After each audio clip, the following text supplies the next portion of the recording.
সবাইকে তো আর দায়ী করা যাবে না এখানে। এখানে কারা দেখুন, এটা নির্দিষ্ট দলের ব্যানারে তো তারা করছে না। তারা অসংগঠিত একটা এন্টিটি। সেই হিসেবে আপনার এই হামলে পড়ার ঘটনাগুলো ঘটাচ্ছে। এই ধরনের ঘটনাগুলো নিউজ ভ্যালু নেই, অথচ সেটাকে নিউজ ভ্যালু তৈরি করে সবাইকে ব্যস্ত রাখতেন। এবং তার ফলে নতুন আরেকটা বিষয় চলে আসতো, তখন ওইটা নিয়ে আবার সবাই ব্যস্ত হয়ে যেত। এটা একটা কৌশল, বই অন্য কিছু না। এর আগে ঘটনাটা ঘটেছিল পরিমণিকে নিয়ে।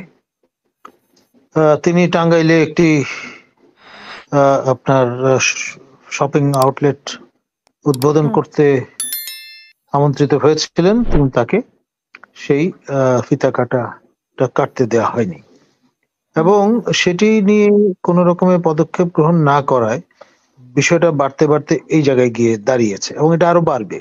আমি অবাক হব না। কারণ হচ্ছে ধর্মকে ভিন্নভাবে নিজের কায়দায় ব্যাখ্যা করার মধ্য দিয়ে আপনার আইন নিজের হাতে তুলে নেওয়ার যে কাজগুলো হচ্ছে, সেগুলো ক্রমে যদি এইভাবে চলতে থাকে তাহলে আরো বাড়বে। তাতে বাংলাদেশের রাষ্ট্রীয় ইমেজ একটা নির্দিষ্ট খাতে প্রবাহিত করে যারা বাংলাদেশের স্বার্থবিরোধী চিন্তা করেন তাদের হবে পোয়াবার অবস্থা। এই জন্যে যদি সরকার, প্রফেসর ইউনূসের সরকার যদি এখন থেকে সতর্ক না হয়, তাহলে পরবর্তীতে it will be too late এবং দেখা যাবে হয়তো ট্রাম্পের দপ্তর থেকে একটি বার্তা হয়তো চলে আসবে এবং সেটি সামাল দেওয়া তখন মুশকিল হয়ে যাবে। না, এটা কি তৌহিদি জনতা বলতে আমরা কি শুধু ইসলামিক দলগুলোকে, ইসলামিক দল সবাইকে তো আর দায়ী করা যাবে না এখানে। এখানে কারা দেখুন, এটা নির্দিষ্ট দলের ব্যানারে তো তারা করছে না। তারা অসংগঠিত একটা এন্টিটি।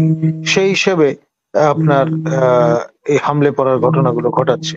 কিন্তু দায় কিন্তু পুরো জাতির উপর এসে পড়ছে। আপনার আর যাই হোক, এই অবস্থা বা ব্যবস্থাগুলো সুশৃঙ্খল করে না। এটা আমাদের মানতেই হবে। এর আগে নাকি তো আপনি কি মানে পরিমণির কথা বলছেন, মেহজাবিনকেও এরকম একটা পরিস্থিতির জি, সম্মুখীন হতে হচ্ছে। মানে সময় সময় ঘটনাগুলো ঘটছে, এগুলো নিয়ে একটা তদন্ত কমিশন কিংবা একটা সংস্কার কমিশন করা যেতে পারে। অনেক ধন্যবাদ। যেহেতু বর্তমান সরকার সংস্কারের একটার পর একটা কাজে হাত দিচ্ছেন, এটা একটা নতুন ক্ষেত্র হতে পারে। না, এটা তো আসলে এই যে নায়িকাদেরকে বা সেলিব্রিটিদের মহিলাদেরকে এখানে এগুলো করতে দেওয়া হচ্ছে না, ফিরে আসতে হচ্ছে তাদেরকে। আমরা কিন্তু খুব একটা নিউজ এটা দেখতে পাচ্ছি না। সেটাও বা কার ইশারায়। আবার যেগুলো নিউজ হওয়ার না সেগুলো নিয়ে আবার নিউজ মানে সাংবাদিকরা উপড়ে পড়ছে।